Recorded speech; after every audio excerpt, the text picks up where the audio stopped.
कि दिल्ली में छात्रों के प्रदर्शन ने इस्तीफा दिलवाया। अब देश के अलग अलग जगह पर छात्रों के हौसले बुलंद हो गए। उस प्रदर्शन में प्रदर्शनकारियों के हौसले बुलंद है। चंडीगढ़ में छात्र वीसी का इस्तीफा मांग रहे हैं, यूनिवर्सिटी गेट पहुंचे।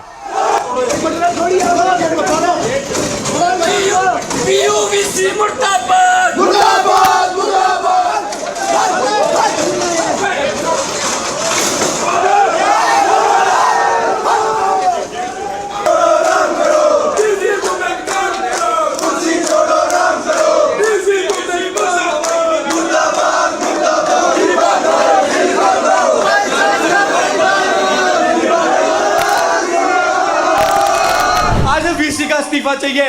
देश में विद्यार्थियों ने पेपर लीक में अगर एजुकेशन मिनिस्टर का इस्तीफा ले लिया तो ये वीसी किस कहत की मूली है। आज इसका इस्तीफा चाहिए, हमें अथॉरिटीज का इस्तीफा चाहिए, एसडीओ का इस्तीफा चाहिए। जो जहां परेशान है वो सिर्फ इस्तीफा ही मांग रहा है। एक और तस्वीर देखिए, जामनगर में एबीवीपी के कार्यकर्ता प्रदर्शन कर रहे थे पेपर लीक के खिलाफ।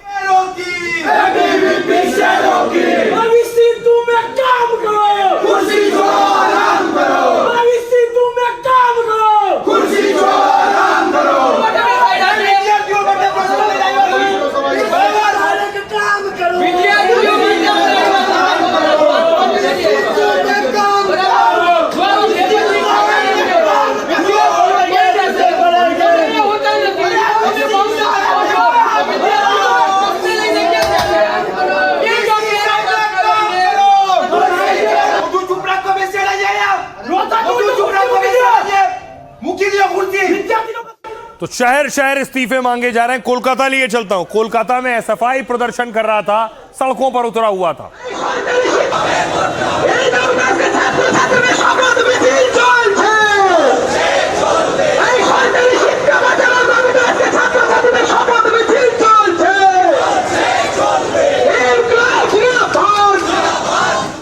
तो सवाल यह, क्या किसी और प्रदर्शन की भी तैयारी हो रही है? सोशल मीडिया से कोई नया आंदोलन खड़ा करने की तैयारी है कि क्या निकल कर आ रहा है? E20 के खिलाफ क्या आंदोलन होने वाला है? पेट्रोल में इथेनॉल मिलाने का मुद्दा खूब चर्चा में, जिस पर कॉकरोच पार्टी जैसी एक E20 जनता पार्टी बन गई है। विरोध के लिए E20 जनता पार्टी नाम का नया पेज बन गया है। इंस्टाग्राम पर इसके 5 लाख से ज्यादा फॉलोअर्स हैं और हैंडल पर पोस्ट में कहा जनहित के मुद्दे पर चर्चा चाहते हैं। उधर सामाजिक कार्यकर्ता तहसीन पूनावाला ने ऐलान किया कि 31 जुलाई को इंडिया गेट से संसद मार्ग तक गाड़ी मार्च करेंगे। आम आदमी पार्टी संयोजक अरविंद केजरीवाल भी रेस में कूद पड़े हैं। केजरीवाल 1 अगस्त को दिल्ली में टाउन हॉल कार्यक्रम करेंगे, जहां उन्होंने लोगों से आने और ऑनलाइन जुड़ने की अपील की है। वहीं 4 अगस्त को एक बड़ा संसद मार्च का ऐलान भी किया है। यह दिल्ली की कई टैक्सी और ट्रांसपोर्ट यूनियनों ने किया है। इसके अलावा एक और आंदोलन की सुगबुगाहट है, आरक्षण हटाओ आंदोलन। सोशल मीडिया पर आरक्षण हटाओ आंदोलन चल पड़ा है। इसके लिए रिजर्वेशन हटाओ आंदोलन नाम से इंस्टा पेज बना है, जिसमें 2-3 दिन में 57 लाख से ज्यादा लोग फॉलो करने लगे। रिपोर्ट के मुताबिक इसे वेदांश त्यागी नाम के एक यूजर ने बनाया है। वेदांश पोर्टफोलियो मैनेजर हैं और निवेश के तरीके बताते हैं। वो अब कॉकरोच पार्टी की तरह आरक्षण पर मुहिम चलाएंगे। दावा है सीजेपी जैसे जंतर मंतर पर प्रदर्शन की प्लानिंग है। सुनिए क्या कह रहे हैं सीजेपी के प्रवक्ता सौरभ दास।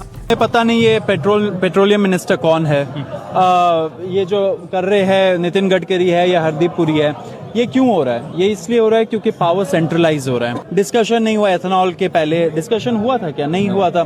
अभी तक ट्रांसपेरेंसी नहीं है, ये डिबेट नहीं किया जाता है। एक तरह से सब कुछ थोप दिया जाता है लोगों पे। लोग अपना दिमाग नहीं लगा पा रहे, एमपीज नहीं लगा पा रहे। इससे क्या होगा? पॉलिसी घटिया बनेगा, फिर लोगों को सड़क पे उतरना पड़ेगा।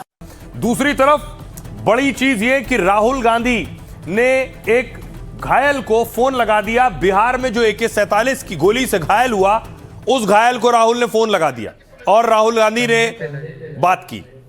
हेलो जी, नमस्ते भैया। कैसे हो भाई? ठीक है। कहाँ तक तुम्हें गोली? कंधे पे लगी है, लेफ्ट साइड में। सीरियस तो नहीं है ना? ठीक हो? हाँ ठीक है, वो हाथ नहीं काम कर रहा है। अच्छा, डॉक्टर क्या कह रहे हैं? कह रहे हैं कि अभी 1 महीने आराम कीजिए, उसके बाद फिर से आके चेकअप होगा, हाथ में क्या हुआ है कैसे। ठीक हो रहा है तो डॉक्टर कह रहे हैं कि ठीक हो जाएगा। हाँ वो तो बोले हैं ठीक हो जाएगा। ठीक है, घबराए तो नहीं ना दादा? नहीं, घबराए नहीं है, कोई दिक्कत नहीं। ठीक है, NSUI वाले आपकी मदद कर रहे हैं। ठीक है, अगर कोई बात हो तो मुझे बता देना। हाँ, जरूर बताएंगे आपसे। ठीक है, ठीक है। पापा मम्मी कैसे हैं? पापा मम्मी तो ठीक है, पापा ठीक है, मम्मी मेरी थोड़ी है नहीं, वो एक्सपायर हो गई है बहुत पहले ही, छोटे थे हम। और जो पापा घबराए तो नहीं ज्यादा? नहीं, घबराए नहीं है, वो उनसे बात हो गया अच्छा, है। और भाई बहन कैसे हैं? भाई बहन तो मेरे नहीं हैं, हम अकेले ही हैं अपने मम्मी के। अच्छा, और तो मेरे, ठीक है, मेरा आप सबको प्यार है। हाँ भैया। और घबराना नहीं है आपको? नहीं, बिल्कुल नहीं सब समय आपके घबराए। साथ। हाँ, हम बिल्कुल नहीं घबराए। शाबाश। नमस्ते नमस्ते। थैंक यू भैया। तो राहुल गांधी ने घायल को फोन लगाया जो प्रदर्शन कर रहा था। दूसरी तरफ दिल्ली में जो प्रदर्शन कर रहे थे उनसे जुड़ी चौंकाने वाली तस्वीर सामने आई। दावा यह है कि दिल्ली में प्रदर्शन करने वालों में 100 से ज्यादा हत्या के आरोपी शामिल थे। कल मैंने आपको बताया था कि 2800 उसमें अपराधी थे, इन 2800 में 100 से ज्यादा हत्या के आरोपी थे। जंतर मंतर पर रोज नए खुलासे हो रहे हैं। पैलेट गन से जुड़ा क्या खुलासा हुआ? पैलेट गन के इस्तेमाल को लेकर विवाद लगातार बढ़ता जा रहा। दावा किया गया है कि इसका इस्तेमाल कनॉट प्लेस इलाके में हुआ। पैलेट गन के इस्तेमाल को लेकर सीआरपीएफ की जांच चल रही है। इस बीच पुलिस की डायरी सामने आई। डायरी एंट्री से नया खुलासा हुआ। 20 जुलाई को इस्तेमाल की डायरी एंट्री 22 जुलाई को की गई एंट्री, यानी जो डायरी 20 जुलाई वाली थी 22 जुलाई को उसमें एंट्री की गई। इसमें एंटी राइट गन यानी एआरजी के इस्तेमाल की बात मानी गई है। लिखा है इसके इस्तेमाल के निर्देश किसी और ने नहीं, डीसीपी रैंक के अधिकारी ने दिए थे। यह भी लिखा है कि आरएएफ ने एंटी राइट गन का इस्तेमाल 2 बार किया है। सूत्रों के अनुसार जंतर मंतर इलाके में आरएएफ की एक कंपनी तैनात थी।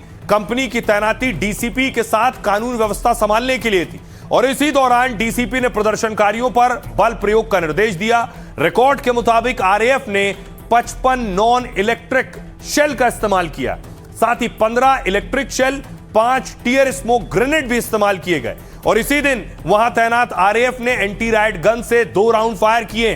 बताया जा रहा है कि एंटी राइट गन से प्लास्टिक पैलेट इस्तेमाल हुए हैं। भीड़ काबू में करने के लिए एंटी राइट गन को कम घातक माना जाता है। इस बीच पुलिस ने दावा किया है कि प्रदर्शन के दौरान हत्या आरोपी भी थे। बड़ी बात, दिल्ली पुलिस का दावा है प्रदर्शन में 101 हत्या के आरोपी शामिल थे।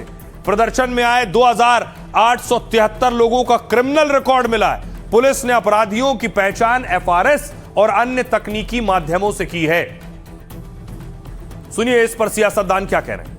हमने देखा आपने किस प्रकार से पैलेट गन का इस्तेमाल किया, हमने देखा किस प्रकार से आपने इलेक्ट्रिक बेटन का इस्तेमाल किया, हमने वो भी नजारा भी देखा कि किस प्रकार से एक पुलिस कर्मचारी ने एक लड़की के गाल पर थप्पड़ मारा, वो एसीपी भी, कि किसने आदेश दिया, वो आदेश कहां से आया कि पैलेट गन का इस्तेमाल हो, किसने आदेश दिया, किसने आदेश दिया कि आंसू गैस का इस्तेमाल हो, किसने आदेश दिया कि लाठी पैरों पे नहीं लाठी सर पे पड़नी चाहिए, किसने वो आदेश दिया? कि छात्रों का आंदोलन के बाद सरकार उनका बात सुन के पार्लियामेंट में बिल लेके आता है, ये अच्छा है, या जो आंदोलन होता है तो उसको कुचलने के लिए देश में इमरजेंसी लगा देता है, वो अच्छा आप बता दीजिए।